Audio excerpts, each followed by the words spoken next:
just having that trust and that mindset of respect, culture, and I suppose that's what leadership is. That's how you bring teams together, and then obviously then you can do the game plan and the preparation and then the strategies and all that after that. But if you don't have that belief, that trust, and that teamwork and that culture, then I don't think many teams are going to be successful. Hi, I'm Al Fawcett, and this is Infinite Pie Thinking.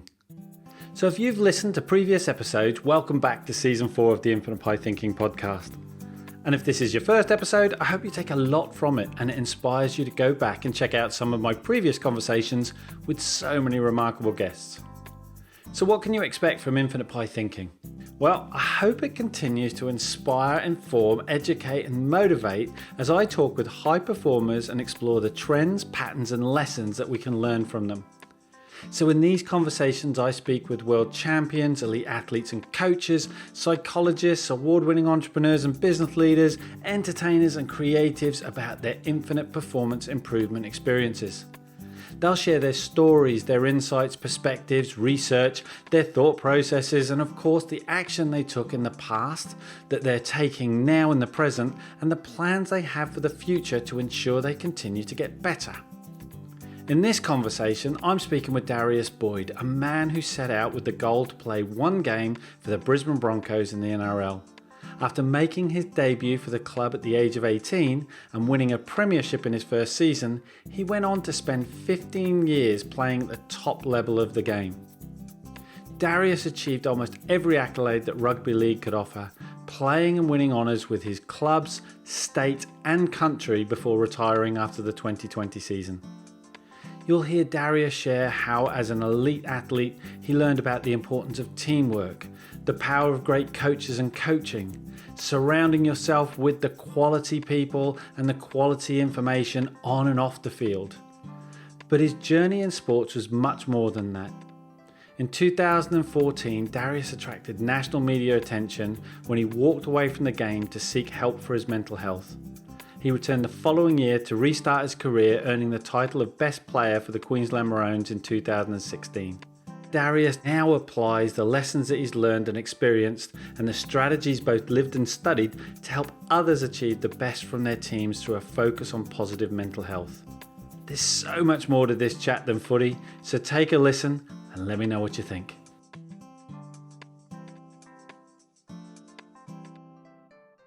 Darius, welcome to Infinite Pie Thinking. Oh, cheers, mate. Thanks for having me. Oh, no problem at all.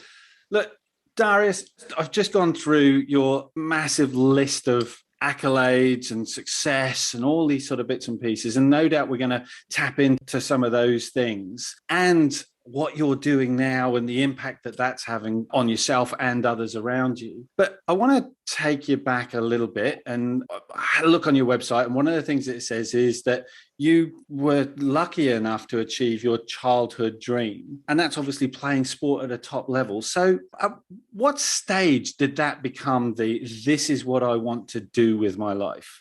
Yeah, it's a good question. I don't know. I think growing up, not having a lot of family around, I think, team sports was really a passion of mine. It kind of gave me that, that sense of belonging and, mateship, camaraderie, something to look forward to, a bit of hope as well. So from an early age, I've always played rugby league since I was, 6 or 7, and, I loved athletics and tennis and a couple other things, but, rugby league was my thing. I think that was what I was best at. And as I got older and older, and I realised that people make a profession out of this and a career, I never knew or thought I'd be good enough, but I wanted to give it my all, and I wanted to leave no stone unturned. And even if I wasn't good enough, just to know that, look, you gave it everything and you weren't good enough, and I'd be okay with that. But, luckily enough, I was good enough. Excellent.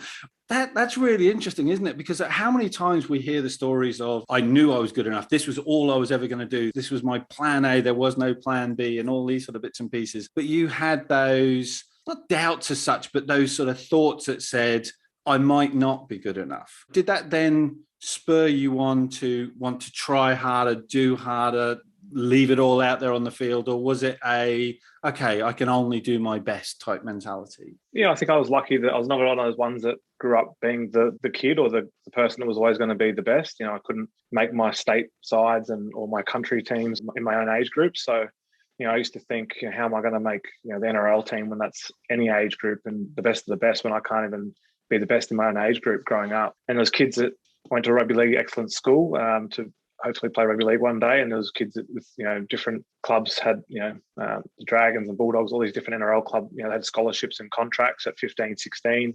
I didn't have that, so I started to think, well, is this really something that I'm going to be able to pursue? But on the other hand, I think that gave me that drive and the passion to want to be able to give it my best and really work hard. I wasn't the most talented, I wasn't the most gifted, but it gave me a really good work ethic, I think, to leave no stone unturned, like I said before. And if I wasn't good enough, I wasn't good enough, but I wanted to give it my all. And I think I took that into my career, the way I played my career and the whole 15 years that I ended up playing. I never thought of myself as the best, but I wanted to get there or be the best version of myself. And I knew I could only do that by hard work. I love the hard work bit because, again, that's the thing, isn't it? Sometimes we see people with absolute natural gifts, natural talents, and it still takes the work, because sometimes when it comes almost too easy, we can see that lost potential, that people don't live up to what they're capable of. But when you have to strive each time, it can often take you to that next level. But you know how we often hear the cliched sayings after games when a person like yourself is interviewed and it's like, well, we're just taking it one game at a time. Did you find yourself actually almost having to live that next training session, next game, and it just kept ticking along and you were looked up one day and hang on a minute, I've been doing this for a little while now? Yeah, I think you always have goals. I suppose that's what you set yourself.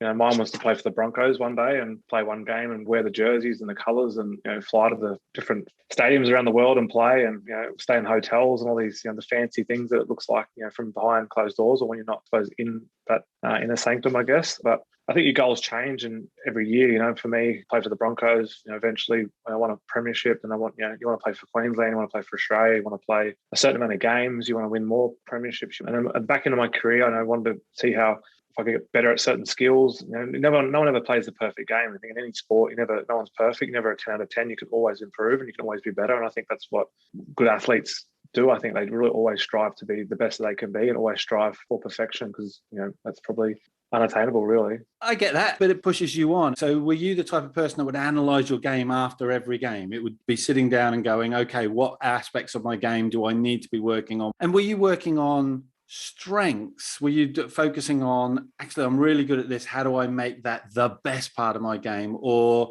was it as much, if not more, on here's the weaknesses in my game, here's some holes in my game that I really need to fill? Because I've seen, again, some coaches, whether it's sports or business or managers and leaders, they have this tendency of, let's just focus on what we're really good at and develop that further. And then there's others that say, hang on a minute, we've got this weakness in our game. This is what we need to be developing and building. How do you get that balance right? Yeah, it's a good question. I think everyone's different in that regard. I guess, some people, like you said, do want to focus on what your strengths are and being the best at that. And others want to focus on the weakness side of it. At the end of the day, you only got certain hours in the day and certain amount of time at training. But for me, I think, I just wanted to focus on my key positional skills, I guess. For me, that was, passing, catching were the main ones. Obviously, you tick off a number of boxes in the general sessions of training. And then for me personally, afterwards, extras, it would usually be catching, passing, those type of things. A little bit of kicking once you could grow into your game and things like that. But my diet, as you get older in later years, diet becomes more important.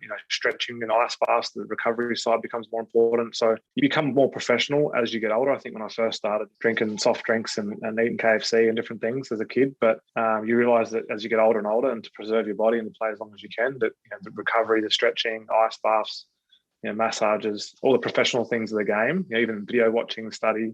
I probably got into more of that as the years went on. And that's, I think, where you're still chasing that professionalism, the perfectionist in you, I guess, too, is that you never can be perfect. You can always be better. When even later years, you probably lost a step of speed or you're not as strong as these 19, 20-year-old kids coming through right now. But I think, you can probably beat them with experience and wisdom. Yeah. Well, you have that extra step in your mind, don't you? Because you've been there, done that. I know what's going to happen. I've seen this before. So that can bring different strengths to bear. So when you said the thing of when I was younger and then as I got older, I realized I had to change things. There's always that question of what would you tell a 16-year-old Darius now and all this sort of stuff. The thing that I find fascinating is if Darius now went back and spoke to 16-year-old Darius and gave him all this advice of, hey, mate, you want to stop the KFCs and you want to stop this because it'll prolong your career and whatever. Would 16-year-old Darius have listened? Yeah, definitely not. I probably had a few good mentors in my life, although I didn't really use them to the best of what I could have. That's all part of the process too. I didn't have a lot of family around, not a lot of male father figures growing up. So I was making it up on the run as I went, and I played first grade at 18 years of age, and people want your autograph and signatures, and you're getting paid good money, and you're living your dream, and it's just all this whirlwind of a ride. And like I said, I wouldn't change anything, but you definitely, there'd be parts I would tell myself to do X, Y, and Z, and look after this, and make sure you're thinking about that. But sometimes we're just, me personally, I was very young in the mind, just very naive to the big bad world of life, I guess. And so for me, I probably wouldn't have listened, but I need to live those experiences, go through some adversity to actually realize and learn from my mistakes, to go, hey, that's not how that works. So this is what needs to be done, and this is how you improve and be better. Yeah, love that. Especially when you come to that sort of success at such a young age.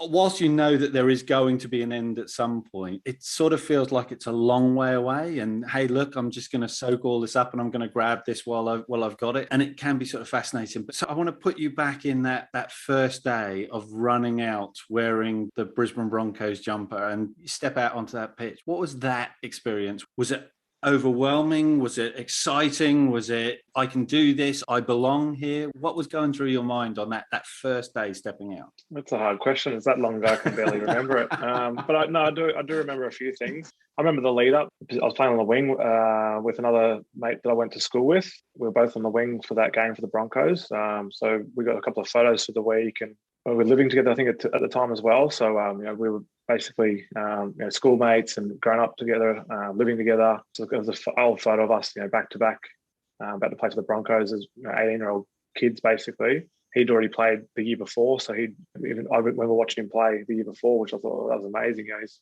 a cute guy my age that I know and grown up watching play, and he's playing for the Broncos. So I remember that part of it. I remember running out, and it was about 45,000 at Suncorp Stadium in Brisbane, and we played the Cowboys. We had Jonathan Thurston and Matt Bowen, who were greats at the game, even at that point in the earlier in their careers. They won by 30. They smashed us. I scored the only try, which was even though we got pumped when you're a kid playing your first game, you're just happy that you don't make a mistake, and if you score a try, it's a bonus. So I was pretty pumped with that. But I remember just trying to talk to the guy next to me when the kickoff was about to happen. I think it was Shane Perry, who was our halfback, and just tell him, hey mate, make sure you call it or I'll call it, was going to come. He didn't hear me. Couldn't even hear me. The crowd noise and atmosphere was that loud that the guy 8 meters away from me couldn't hear me talking to him. So I remember that. And the last part, I've said this a few times, is that the Broncos, my grandma was a big part of my life growing up, really helped me out in some difficult times. And they picked her up in a limousine from the Gold Coast, which is an hour away from Brisbane, drove her up to the game. She was watching the corporate box. I think she sat next to Wayne Bennett, our coach's wife, Trish Bennett. Watched the whole game. They limousine it back down to the Gold Coast, and that was just for my first game. So I thought, wow, that's pretty special to do something like that for someone you love and you care about. Not just I'm playing rugby league at the highest level. This is my dream. Yet this club's going all that way to do that something special and nice for me as well. When they're already giving me the jersey in the game, that's nice enough. But to go that extra mile, and my grandma never forgot it, and I thought that was really special as well. That's amazing. I love that. I think that's incredible. And there's going to be some stuff that I want to pick up on in relation to some of those bits and pieces. But again, just the idea of you standing there and yelling at somebody just 8 meters away from you that can't hear, again, that could be the type of thing that starts to get into your head, or bring this on and let's go for it. So you mentioned there about Wayne Bennett, and you've played obviously under some great coaches at different levels of the game. So we often talk about the players, but it's about those influences around it. You talked about having some great mentors and maybe not necessarily always taking advantage of them, but what is it about those great coaches? Because I know that that's the type of thing that you're getting into now with your coaching, but your mentoring and your work in the corporate world and whatever, about helping and supporting others. So what is it that you saw in some of those great coaches that you're probably learning from and taking into what you're doing? Yeah, I think it's just first and foremost looking after the individual. So, whether it's rugby league or sports, or athletes or business or corporate world, it's that we're humans first and foremost. And at the end of the day, it's about getting the best out of the individual and the person, because essentially we're all just people trying to do our best and live a good life, So that's what I learned early on when I went, met Wayne. I was a bit of a young, like I said before, young, naive kid, had some battles growing up with family history and whatnot, and had a mixed and warped view on life a little bit. And Wayne, cared about me as an individual straight away. He asked me about my family, how am I going, what do I do with my spare time. When I signed my first decent contract, asked me what I'm doing with my money, have I bought a house yet? Just those type of things where football and rugby league was second, and my health, well-being, and my family network and all that was first and foremost. And I took that really quickly, and obviously over the years spent a lot of time with Wayne.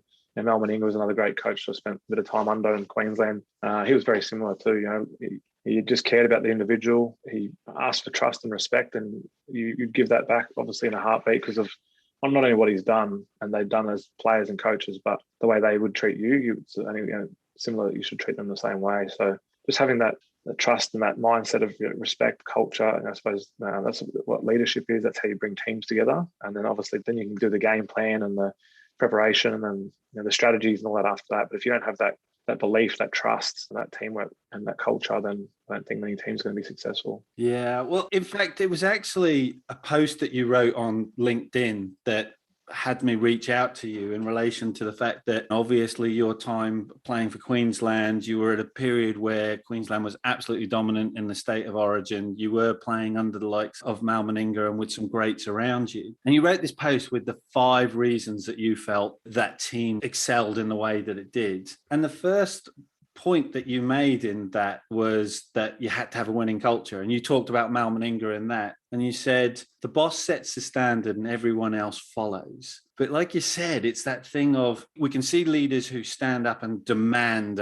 you will follow me because I am the leader, and then there's people that you just naturally want to follow. It sounds like Wayne and Mal were those type of guys. Yeah, I think there's different types of leadership and there's different types of teams as well. So, for example, Mal's job was very different to Wayne's job, which because Mal had the best of the best coming in. He only had a 3-week period and 3 games to get the best out of him. Where in the clubland, Wayne had day in day out, 11 months of the year to get people motivated and build a culture and build the trust amongst the groups. It was very different, but in the end, it was the same as far as what they would ask of you, how they would treat you, the communication, all that type of stuff. But yeah, it was something that it does start from the top. It starts from the coach, and that's where you gain your motivation, the way you train, the way you prepare. It's all built around off the back of that leadership. And I think you usually have some core senior players that will implement whatever the coach is trying to do. So, the Queensland team, Cameron Smith, Darren Lockyer, Jonathan Thurston, you can sit all day and name them, but they're the ones that, run the show and make sure that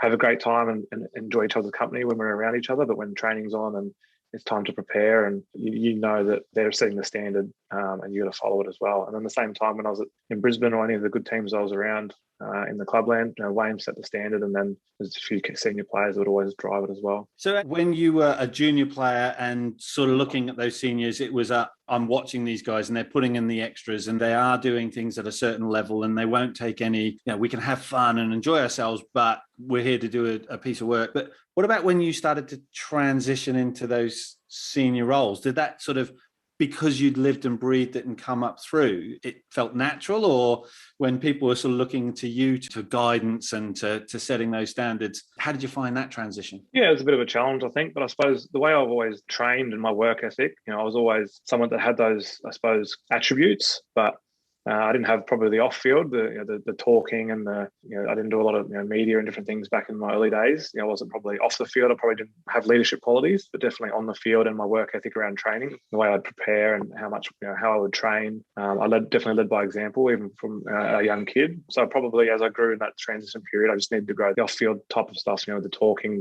my behaviour, actions, all those type of things. On and off the field, and to live and breathe it. And I think that's something that I grew into later in my career. Well, to go from somebody who didn't enjoy the media side of things or getting involved in that type of off-field activity to now being a corporate speaker and going around and giving presentations, that's obviously, it's another set of skills, right? And I think that this is sometimes what we can forget is that management and leadership and things like that, they are skills to work on and develop in the same way that we do some of our physical skills. The mindset, our approach to things, how we communicate, they're skills to be developed. They're not just a matter of, well, you need to listen better. Well, okay, but what does that mean? How do I work on that sort of stuff? So let's dance across. I might come back to the sports and we'll link back to that. But when you go into organizations now, obviously people know you for the success you had on the field. So how do you see the correlation and the interaction between your ability to go in, know exactly what you're doing, the practice you have to put in, and what you're seeing in leadership and management and getting the best out of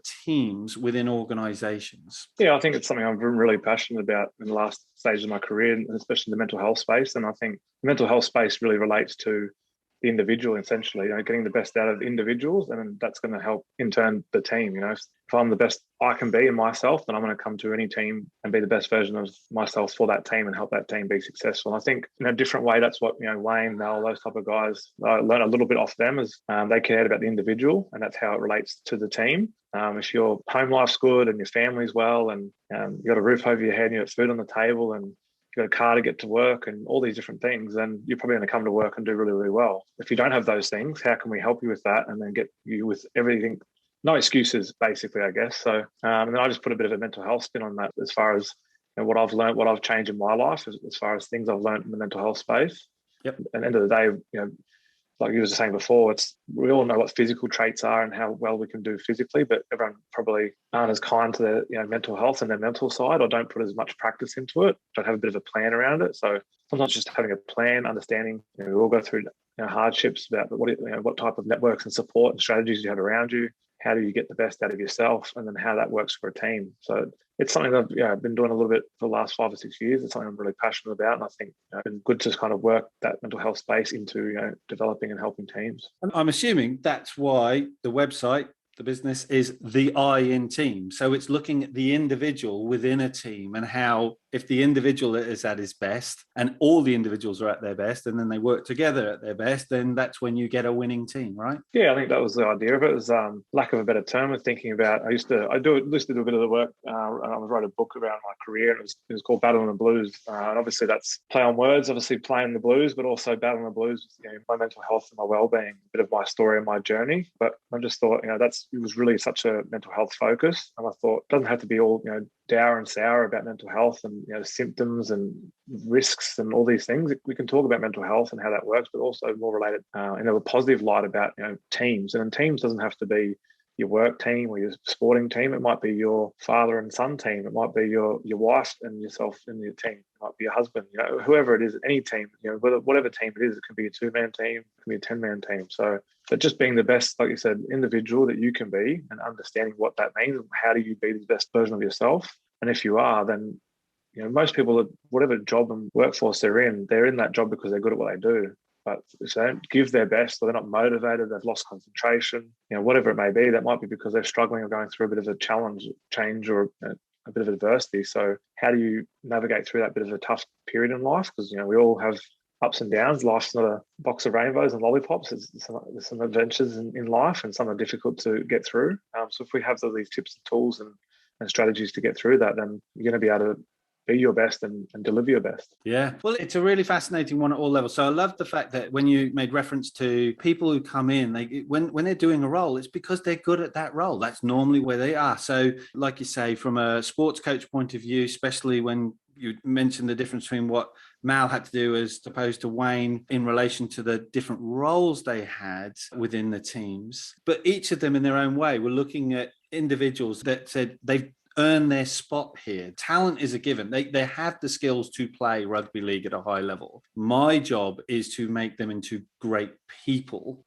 Part of it is the sports side of the thing, but if I make them well-rounded, I was listening to a coach the other day who said, my job isn't just make them good athletes, is to make them better people as well, or better athletes, better people. And I work within many organizations, and I see it's easy to lose sight of that. I've brought them in, they've got a job to do. That's what I want to focus on, the outcome of the job that they're doing, rather than looking at them as people and sort of going, okay, we all have different challenges, and what I might think is straightforward and that's easy to solve, it might feel like a massive obstacle to somebody else, and vice versa. And one of the things that obviously is fascinating when I watch the human behavior of how people interact with sports stars or celebrities or people who are seen as successful, and it's that from the external noise point of view, it must be a challenge. I'd be fascinated to how you dealt with this, the external noise versus your internal voices of, well, he's paid a lot of money, he should just get on with it. Or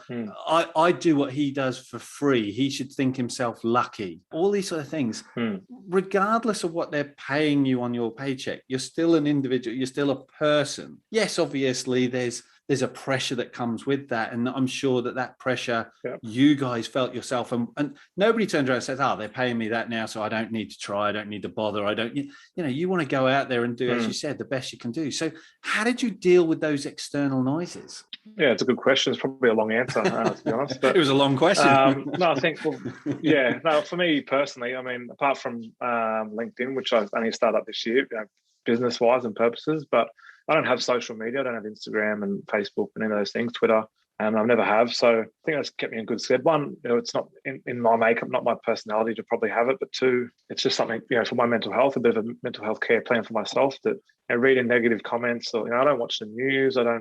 Sometimes I feel a bit oblivious, apart from I follow COVID. That's probably the only things I do follow. But apart from, I don't watch the news. I just don't put myself around negative people or things, So, and when I was playing, when we weren't playing well, or we lost a few games, or I wasn't playing well, whatever, then everyone comes out of the woodwork, wants to talk about it. And there's a lot of money in the game. And if you're a high profile player, if you're paid a lot of money, then you're going to be the first one that's criticised. But if you can kind of put some perspective around that. So I think earlier in my career, I didn't understand that. I just wanted to play rugby league. I didn't understand the media and how it grows as a game. And that's a part of what makes it so great, and why the fans love it, and why there is so much money in the game, and why we do get paid as players. I didn't understand that. But on the other hand, I had to kind of just change my thinking around, okay, well, that is part of the game, but I don't need to buy into it. And also I need to kind of remember why it is done the way it's done. For example, I think Wayne said a couple of good quotes at different stages throughout the years, but one was he said, if you listen to all the people that in the stands that criticise you, one day not too far along you'll be sitting with them. Probably got it wrong, with something like that along those lines, but the basics of it is just that I need to listen to my coach, my teammates, my family, and probably that's about it. If they've got some constructive feedback or criticism, then I need to take that on board and look at what I'm doing or change it. Apart from that, I don't need to listen to talk shows because they're trying to sell ratings. I don't need to listen to Joe Blow on social media, or someone down the street driving past yelling out a comment or something. So once you understand that, I think it's something you do when you get a bit older. When you're young, you probably don't understand that. You don't know how to comprehend the fame and everything that comes with it, but then the two, the criticism, injuries, the setbacks, all those different things. I was lucky when I started, social media wasn't really around,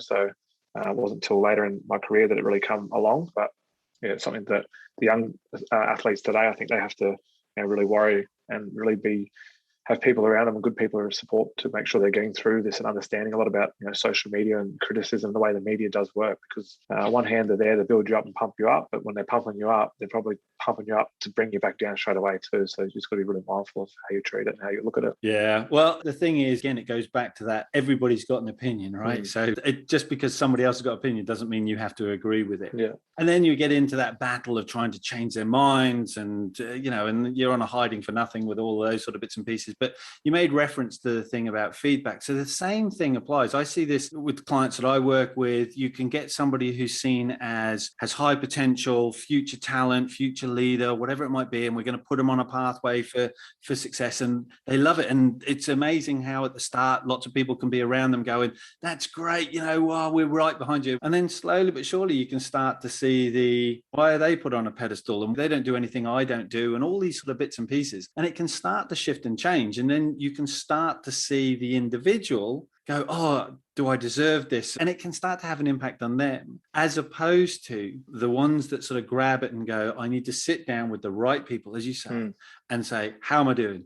Am I on track, off track? Am I doing the right things? Is my performance on the right level? What things could I work on that's going to help me to improve and develop and better? So it's having that support circle that will tell you the truth. Will point out the things where there are things that need to be worked on. I'm sure that there was a time when, in those early days when you weren't working with the media, that somebody did pull you aside and say, look, mate, it's part of the game. You're going to have to learn how to play it at some stage, especially when you take on like captaincy role and things like that. There's going to be an expectation of you standing in front of media and then shoving microphones and yelling in your ears and all that sort of stuff. And it's that ability to be able to take that on and say, okay, here's what I need to be saying and how I need to say it. So yeah, it is a challenge. But you mentioned about not listening to the news and whatever. There's a lovely old phrase, it's been around for years, of you become the average of the 5 people you hang around with. Well, I think that includes everything that you consume, in the sense of the quality of the things that you read, the films that you watch, the media that you consume. That's what you're hanging around with. If you hang around with lots of negative stuff, it'll drag you into negative thinking. If you hang around lots of positive stuff, you can do the opposite. So on that, if you're not listening to news, what are you consuming? Are you a lifelong learner? Are you one of these people that fascinates me? I want to learn more about that. I want to understand. You immerse yourself in it, or you just sort of keeping an eye on the world in general? Yeah, I'm in a funny space, I guess. I'm first year retired out of sports. So at the moment, I feel like I'm a growth mindset learner type. I've been throwing myself in a bit of study in a couple of different areas. So I'm not sure if that's just trying to find and fill up some time, or if that's generally me. So I could let you know in a couple of years maybe. But for me, I think I've always been a bit of a perfectionist. I've always wanted to be. I won't do anything that I'm not good at. So I want to know all the answers to something I'm doing. So if that's, if I'm talking about a subject, whatever it may be, mental health or fitness, I want to do some study around it to make sure I'm giving the right information. I know what I'm talking about, because then I'll feel most comfortable when I'm delivering it. Whether it's just, at the moment, I've got 3 kids, 3 girls. So just enjoying time with them, spending time with them, a bit of work still with the Broncos in a couple of different areas. So got a few things going on, but I like to think that I'm someone that likes to learn, wants to keep growing. I think that's a really good mindset to have. Just keep bettering yourself, being the best version you can possibly be. And I don't really have a definite goal, which I think is exciting too. But when I say that, I mean that I don't want to pigeonhole myself into one workspace or one little niche. I want to, if rugby league coaching works out, or there's some opportunity there, then I'm happy to do that. I love the mental health space, and I'll definitely be staying in that in some regard. Been doing some work in the fitness space and some study there. So a couple of different opportunities, or a couple of different areas. Then I think it's a smart way to look at life and have a couple of different ideas. That if one doesn't work out, I've got another one. Or you're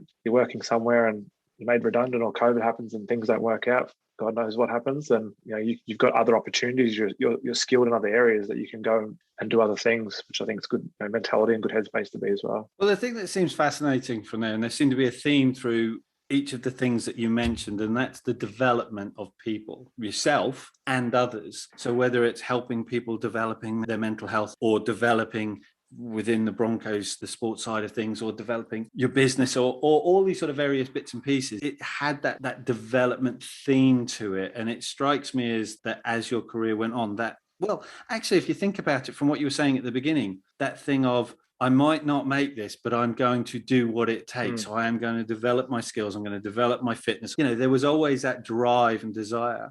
As you got towards the end of your career, were you starting to think past, well, this is going to end one day and I need to be thinking about what's next? I suppose the question is, do you know when you're done? One of the things with athletes is it must be a challenge, and it's always fascinating for me on the outside looking in, is that, do you just wake up one day and go, I think I'm done? Or is there always that little desire of, I could probably put one more year in? Yeah, I don't know, for me personally, I think you can always feel like you can keep playing. Me personally, I think I could, still play right now. Whether I'm being a bit too confident or not, I don't really know. But I think so. I had one more year left of my contract, so I could have still been playing this year. But my manager just kind of asked me a question one night over a dinner with my wife, and it was kind of a really good question. He kind of just said, the Broncos were struggling at the time. I was getting criticised, going through a bit of a rebuild with the team, a lot of young players in the group. He kind of just said, what's another 20 games mean for you? COVID's around. You're not possibly in the plans of the coach that we had at the time. But what's another 20 games of NRL next year going to mean for you? What's that going to do for your career, and what do you want to achieve out of that? When he asked me, I was like, it's a really good question, because I've been probably bashed from pillar to post a little bit in the last 12 months as one of the highest profile players at the club. We're going through a tough time. So what's another 12 months and another 20 games? And I thought that's a really good question. Is like, we can announce a retirement. We can start to work on a plan. Have 12 months. If you announce it, before the season, we get 12 months to prepare and work on other opportunities and go out in your own terms, and not go out possibly not where you want to be. I thought that was a really good way to put it. Just go out on my terms. I'll make the decision. Go out knowing it's my last year. I can enjoy it, not knowing if I'm going to play next year, if the coach would pick me in the team, how much criticism would come. Would that be negative to me, going forward in what I want to do after football? So there's a lot of things to weigh up. And at the end of the day, I've had a 15-year career and played at the highest level and done some great things. And all I want to do is play one game for the Broncos. So if we could have told my 17-year-old self that I would have done what I've done, and to sacrifice an extra 20 games, I thought that was a pretty smart decision in the end. Great question. And this is often the thing, isn't it? So it comes all the way back to some of the stuff that we've talked about all the way through this. I'm a great believer, if you improve your thinking, you improve your performance. So it's a way you look at things. It's a way that you work on things, and it starts with what you're thinking about. And that often starts with quality questions. If somebody asks you a quality question, you've got to think hard to come up with a quality answer. And that's exactly what your manager did there. It was like, it's a simple question. Yeah. But it made you think, and you had to sit back. Otherwise, you can go into autopilot mode. You can go into that fashion of, well, it's a given. I've got 1 year left on my contract, and I'm ready to play. But actually, by asking yourself the question, it's like, okay, so what does this mean? And I like the fact that it gave you the time to prepare and plan and sort of make that transition a little bit smoother. So when it came to that last day, was it a sense of, yeah, that's it. Wow, that's incredible, but I'm ready for next? Or was it, I'm gonna miss this, I'm not sure if I'm ready now? Because there's making that decision and then planning for it, but there's the actual day of the final whistle blows, you're walking off the pitch or whatever, and it's like, that's it. Yeah. I'm done. Yeah. I mean, I've been asked a few times, like, how do you feel? How are you going? And I've said it. I say this line to everyone I speak to. So I've never retired before, but I feel really, really good. So I don't know how you're meant to feel, but I feel really good. And I said, I speak to a psychiatrist. I've been seeing him for about the same one for about almost 7 years now. I told him that my wife one day said to me, I think you're like in denial. She's like, I think you're too happy, and I think you are just putting this on, and this isn't, like, you're lying to yourself about how you feel. And I thought, shit, no, am I making this up? Like, because I don't know how you're meant to feel. I've never retired before. Like, actually, how you're meant to feel, I don't know. So I asked him. I said, well, what, am I?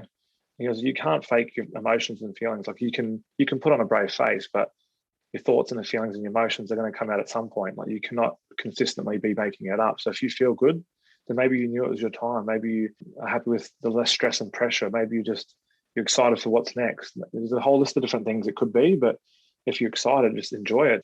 Tell your wife to be calm, everything's okay, you're doing well, you feel good, and tell her what I've relayed to you if you want. But just enjoy it. If you feel great, maybe it means a whole list of things. But I think for me, when I practiced, the mental health space, I think that was one thing that, I've been through a lot worse things than retiring from football in my life. I've learned a lot about mental health and self-care strategies and what's best for me and my personality and a plan for me moving forward. So I think I've been putting a lot of that stuff into place for quite a while. I've been doing a lot of work on post-football life, so I think that's been a plus. And then the other thing, I just think, the last 12 months, like I said before, a lot of criticism around myself and the team. We struggled as a team. We were in the middle of COVID, so we were in a bubble, so we couldn't leave our house. Wasn't going to pick up my kids from school, wasn't allowed to have a coffee, couldn't do that, So I felt like, well, I love football and I miss parts of it, and I don't know, I could probably still play, and I enjoy watching it and different things. I think I was ready, everything around the situation and all the working, moving pieces at the time, I think it was the best decision for me, and I feel pretty good still so far. That's good. I love that. Well, I've never retired before, so what are you supposed to feel like? It reminds me of a quote from, I think it was Ozzy Osbourne's daughter. It's like, what is it like to have Ozzy Osbourne as your dad? And she says, well, I don't know any different. He's always been my dad. It's what's it like not having Ozzy Osbourne as your dad? So I love that, and I really love you can't fake your emotions. That piece of, you can put a brave face on it, which is interesting because as we're starting to see more and more, and you obviously reference mental health a lot, we're starting to see more and more, especially in the sports and celebrity field, of people coming out and going, I need a break, with Simone Biles at the Olympics and Ben Stokes in the cricket, and people taking that step away and going, hang on a minute, I've got to look after me. And it's been years and years and years of people telling them, no, you just got to tough it out. But how did making that decision for you to step away?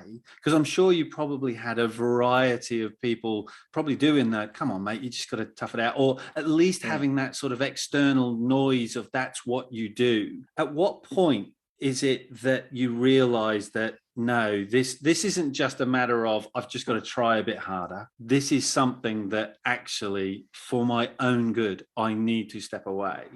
Yeah, I think it was probably a long list of years back from my childhood, but it probably got into probably 2 years prior for me. I eventually reached out and put my hand up, went to a mental health facility for 3 weeks. It was a rock bottom moment where I just realised that I wasn't happy. I was behaving terribly in the media, in the spotlight, and behind closed doors. I was pushing my friends, my wife, all the closest people away from me. So at the end of the day, I remember sitting at home, just really looking around, and really just had nothing to show for. I was 27 years of age at the time, and looked around my house and really, what have I got to be?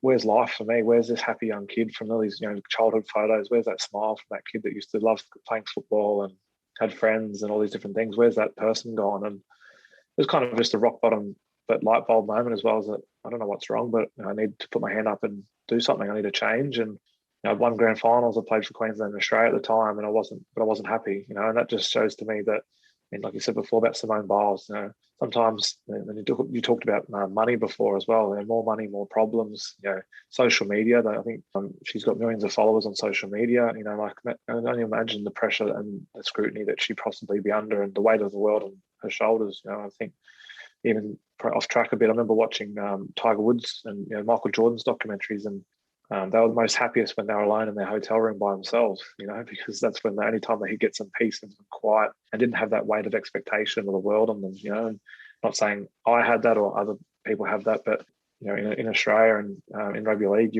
there's 24/7 talk shows, and sometimes when you're involved in rugby league and these kids growing up these days, and then with the pressure of social media, that it feels like it's all day, every day, 24/7. And if you don't have good family support network or good mentors around you, you don't have good things you like to do outside of rugby league or your sport and get away from some of these challenges and pressures, then that can really just mount up and get on top of you. So, but for me, it was just something that, I got to that point where I didn't know what was wrong, but I needed to do something. And I put my hand up and spent 3 weeks there, didn't return to rugby league for the rest of the season, which was about 7 or 8 weeks left, realizing that was probably a little part of the problem and I think a lot of athletes probably go through this a little bit. There's that, they become a bit of a perfectionist, and that you always attain perfection, and you realize that's not achievable when you, I suppose, finally get to understand it. But on one hand, it gets you to where you are, and that's why Simone Biles and all these people are at the height of their powers. They're perfectionists, and they just want gold, and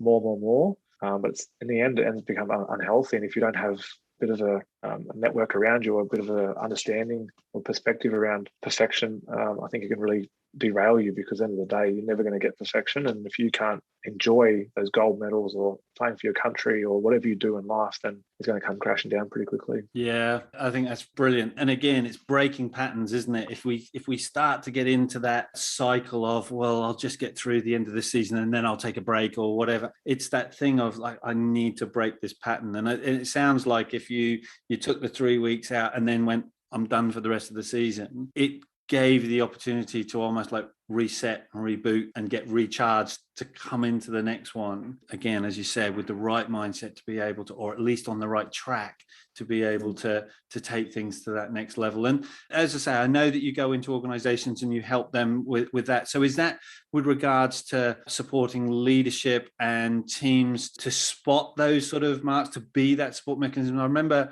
one conversation I had with Michael Liner, and he said, again, within the sports world, his role within the team was to make those around him better. It was, my role is to set these guys up around me for success. And I tried to bring that into what I do with some of my clients. It's like, okay, so what are you doing to help those around you to be better? And that's not just always pushing and driving. Sometimes it's the check-ins rather than the check-ups. Hey, how you doing? Yep. What's going on in your world? And it's all those sort of bits and pieces, rather than it always being, have you finished this? When am I expecting? What can I do? And, and obviously I'm not saying that we all need to sit back and just hold hands and whatever, but it is that thing of meet that person where they are. So is that the type of stuff that you're going in and working with organizations to help them to implement those type of things? Yeah, I think a lot of it definitely has a mental health focus, and being the best version of yourself. But then as far as the team side of it, I think what I learned, especially when I was first the captain at the club, was that everyone, you said it before, everyone has different personalities. Everyone learns differently. Everyone needs different things. So some people need a revving, and they need to be kicked up the backside, and they need to be on top of every day, every hour, to make sure they're getting their job done. And then others need a cuddle. They need a bit of a hug. They need some love and support. And I think that's understanding the best, and individuals in each team is understanding who you have, how they learn, how to get the best out of them, and then implementing it. And I think that comes from, probably a bit of your own growth mindset and your own attitude, but also comes from learning. It comes from understanding people. It needs to come from the leaders in the group more so too. They need to be able to understand what people need and how to get the best out of them. Yeah, there's a whole different range of things, I guess, but those are probably the main topics. Yeah, that's brilliant. The two things I try and work with people and teams from a leadership point of view is know yourself, know your people. And if you can almost like focus on those two elements, you're not going to go too far wrong. Listen, Darius, it's been a joy and a pleasure. I can talk to you for hours on some of this stuff. I hope, you mentioned earlier, hey, maybe come back in a couple of years' time and see how I'm tracking then. we're going to follow you up on that. I'm going to be making sure I keep an eye on how things are going for you, because I think that there's more success ahead of you. So it's been a joy and a pleasure, and thanks ever so much for your time. I appreciate it. Thanks for having me. Really enjoyed it. I told you at the start that there was more to this chat than footy, and I hope you can see what I mean now. From goal setting to the importance of hard work, the value a coach and mentor can have, learning from experience, feeling valued and feeling heard, your role in creating the right environment to inspire and support you, how leadership comes in many styles and approaches, how caring about the individual is the foundation of building a successful team, helping those around you to get better, to be better, and to do better were just some of the things I took away from this conversation. Now, they say there's no I in team, but Darius Boyd has a slightly different spin on it, and you can head over to theinteam.com.au to find out a lot more. I'd also recommend that you check out his book, Beating the Blues, if you get a chance.